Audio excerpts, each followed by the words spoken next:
Welcome to The Deep Dive, your essential shortcut to understanding the most important shifts in the market. Today, we're dissecting Hess Midstream's Q2 2025 earnings call. And we're not just going through the numbers here. We're really trying to unravel how this company is, well, delivering strong results, but also skillfully navigating a pretty monumental ownership shift with Chevron. So I think the big question we'll explore is, can Hess Midstream truly keep its independent strategic focus and, its commitment to shareholder returns with such a big change? Or will Chevron's influence maybe subtly reshape its future? It was definitely a standout quarter, and the call, it gave us some critical insights into how they're managing both that robust operational growth and, like you said, a transformative corporate event. We saw some clear signals about their financial strength, their strategic direction, really setting the stage for what's next. Okay, let's kick things off with the headline numbers, the ones that caught everyone's attention. Hess Midstream delivered a really strong second quarter, exceeding analyst expectations pretty much across the board. Their GAAP EPS, that's general accepted accounting principles earnings per share, the standard measure came in at 0.74 cents. That's a clear beat over consensus. Yeah, it wasn't just a beat. It was a powerful earnings print. Came in, $0.08 to 0.09 cents above estimates. That really suggests precise execution for management, cost management, operational efficiency, all that. And revenue followed suit, reached $414.2 million.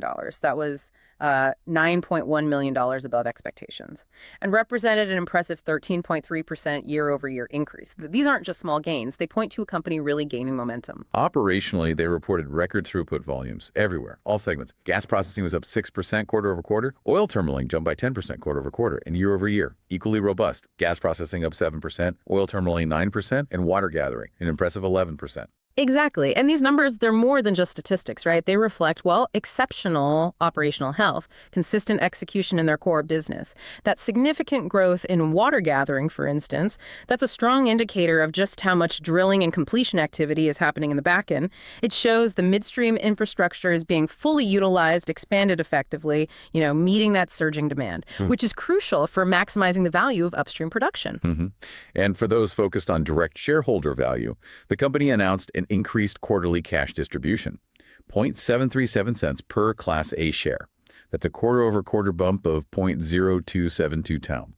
A tangible signal, really. And digging a bit deeper here, one thing that truly stands out is their long-standing commitment to shareholder returns. It's not new. Since 2021, they've returned over $2 billion to shareholders through what they call accretive repurchases, basically, share buybacks that immediately boost earnings per share for everyone else. They've also significantly increased their Class A share distribution by more than 60% since then. This quarter alone, $200 million in repurchases, split $190 million in Class B units, $10 million in Class A shares, and they generally target about $100 million per quarter for these actions. So it's a consistent, telegraphed strategy. Okay, so how do they fund such an aggressive and, consistent capital return program while also growing the business? That's a lot of cash going back out the door. Yeah, that raises an important question, right, about their financial underpinning. Their adjusted EBITDA, that key measure of operational profitability, it stood at $316 million. And adjusted free cash flow, what's left after CapEx for distributions or debt paydown, was $193.8 million. So these strong cash flows are exactly what support those distributions and buybacks. And crucially, their senior unsecured debt got upgraded. Investment grade rating, BBB, by S&P on July 24th. That will certainly enhance their access to cheaper capital, signals strong financial health. Their revolving credit facility had a drawn balance of $273 million at quarter end. Seems like prudent management of liquidity. That credit upgrade is definitely positive. But, beyond the immediate stability, does that investment grade rating place any specific new pressures or expectations on them, capital allocation or operational discipline, maybe? That's an excellent point. I mean, an investment grade rating puts them in a different league. It doesn't just lower their cost of capital. It brings more scrutiny, right? Higher expectations for disciplined financial management. They aim for a long-term leverage target of 3x. That's pretty manageable in the midstream space. And now with this upgrade, it gives that target even more credibility. And importantly, they anticipate having over $1.25 billion in financial flexibility through 2027. That capital can be deployed for, more shareholder returns, distributions, buybacks, all while keeping that investment grade status. It speaks to a very disciplined yet still aggressive approach to managing capital. So with such robust financial health, the market's always looking ahead. What does Hess Midstream's crystal ball, their updated guidance, tell us about the rest of 2025? Well, they actually raised their full year 2025 net income guidance. Now it's in a range of $685 million to $735 million. This adjustment reflects the impact of some incremental interest and income tax expenses after recent transactions. Their adjusted EBITDA guidance, that was reaffirmed at $1.235 billion to $1.285 billion, which implies, roughly 11% growth in 2025, with about 7% growth expected in the second half at the midpoint. Capital expenditures remain around $300 million. So their investment plans seem well on track to support that growth. Okay, beyond the financial projections, the real engine of a midstream company is throughput. What's their guidance suggest for volume growth and what's driving it? Volumes are expected to grow approximately 10% in 2025, and they see continued organic growth for 2026 and 2027 too. This growth is really supported by ongoing Bakken activity, plus critical infrastructure projects, things like new compressor stations, the Kappa gas plant. What's really insightful here, I think, is how the company plans for this strong growth while at the same time maintaining such strong commitments to shareholder returns. It's a dual focus, expansion and direct value creation. That's a balancing act. Few companies manage this effectively, especially, in today's energy environment that demands capital discipline. Right. Now, let's pivot. Let's talk about something that's really captured the attention of the whole energy sector, the Chevron-Hess merger. Huge event. How has this directly impacted Hess Midstream's operational landscape, its strategic direction? Well, the merger officially closed July 18th, 2025. That made Chevron an indirect owner about, 37.8% of Hess Midstream. So naturally, that led to leadership and board changes. Andy Walls, who's Chevron's president of downstream midstream and chemicals, he joined as the new board chair. And this integration, it's designed to ensure the midstream infrastructure aligns, seamlessly with upstream drilling activities, reinforcing that partnership. But management on the call, they really emphasized continuity of strategy, operations, despite these big changes. Yeah. I mean, with such a significant transition, a major new indirect owner like Chevron, are there any subtle shifts in strategic priorities maybe we should be watching for? Things that might not be immediately obvious? That's a very perceptive question. Look, they absolutely stress continuity, and rightly so. But the strategic importance here, it goes beyond just stability. It implies a deeper alignment.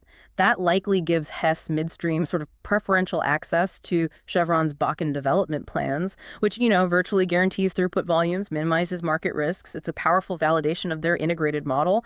Any subtle shifts, they'd likely be in optimizing that integration even further, maybe accelerating certain infrastructure projects that are key to Chevron's Bakken plans. Okay. And what about the governance changes? After Global Infrastructure Partners, GIP, fully exited its investment. That's another pretty important shift for oversight. Right. So following GIP's exit back in May, Hess Midstream updated its governance structure to ensure continued balanced oversight. Key decisions like increasing leverage, issuing equity, major capital decisions, they now require approval from at least one independent director. They're also planning to add a fourth independent board member. This isn't just boardroom stuff. It's a deliberate move to institutionalize independent oversight. It ensures major decisions serve the broader shareholder base, not just, one large owner's agenda. Provides a robust defense against potential conflicts of interest. Strengthens the integrity of their decision-making long-term. So bringing it all back to their operational heartland, the Bakken, what does this all mean for that region and the company's long-term growth prospects there? I mean, some analysts might argue that relying so heavily on the Bakken, even with great infrastructure, is a concentration risk. How would you counter that, especially thinking about energy transitions? Yeah, that's a valid concern. But Hess Midstream's strategy, I think, directly addresses it. The focus remains intensely on optimizing upstream drilling with midstream infrastructure. They're running 4 rigs in the Bakken right now, maintaining consistent activity. That long-standing 200 kBOE per day target 1,000 barrels of oil equivalent that was initially set specifically to optimize the upstream with the midstream infrastructure. It's not just about maximizing today's output, it's about strategically linking long-term supply with capacity. And they highlighted the ongoing shift to extended lateral drilling. That significantly improves well economics, even in tougher areas. This isn't just a technical tweak, it's kind of a game changer for the Bakken's long-term viability. Hess's unique infrastructure lets them monetize these deeper, harder-to-reach resources more effectively than maybe some rivals could, essentially adding decades to their asset life and mitigating that concentration risk by expanding the viable resource base. And their business model, right? That foundation in fee-based contracts, minimum volume commitments, that offers a crucial layer of resilience against commodity price volatility, which is important, especially with that concentration risk you just mentioned. Precisely. Yeah, this fee-based model is the bedrock of their stable cash flow. It means they get paid for moving volumes pretty much regardless of what oil and gas prices are doing day to day. This resilience lets them fund those robust shareholder returns, almost like a utility, regardless of commodity swings. And this operational design, it's clearly reflected in the steady positive sentiment you see in the broader U.S. midstream sector. Looking at the performance of the AMLP index, which tracks MLPs, it's really a testament to the stability of their model and their ability to generate predictable returns. Okay, now for our signature segment. This is not financial advice. These are outrageous but plausible trade ideas straight from the desk of a hedge fund analyst. Remember, these are purely for intellectual exploration, brain food, not investment decisions. We want you to stretch your thinking. All right, so given Hess Midstream's confirmed strategy continuity post-Chevron, their stronger balance sheet with that S&P upgrade, and their sustained commitment to shareholder returns, distributions, buybacks, a plausible, maybe outrageous trade idea could be this. Long HESM, short a broader MLP ETF spread like the AMLP. The thesis here, it's that HESM's specific integrated Bakken growth story, now with its major new sponsor, Chevron, combined with its explicit, well-funded capital return targets, positions it to potentially outperform the general sector. Now, going long a single stock and shorting an ETF, that's a strategy to bet on outperformance within a sector while hedging some overall market risk.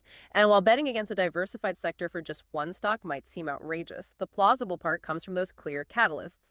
That direct alignment of interests post-merger for HESM's dedicated assets. It could potentially offer a more predictable, maybe superior growth and return profile compared to just a broad basket of MLPs. It's the kind of nuanced play that looks for company-specific alpha, even within a sector that's doing generally okay. And that's our deep dive into Hess Midstream's Q2 2025 earnings. We've seen a company delivering strong financial beats, raising guidance, reinforcing that commitment to shareholder returns, all while navigating a really significant ownership transition with Chevron. It's a compelling story. Stability, strategic growth. And it kind of challenges our initial question about how a major merger might reshape an independent entity. Yeah, and as you continue your own research, maybe consider how critical these integrated midstream assets are, not just for today's energy production, but for future energy security too. And think about how strategic partnerships like this one with Chevron can really redefine long-term value in an evolving energy landscape.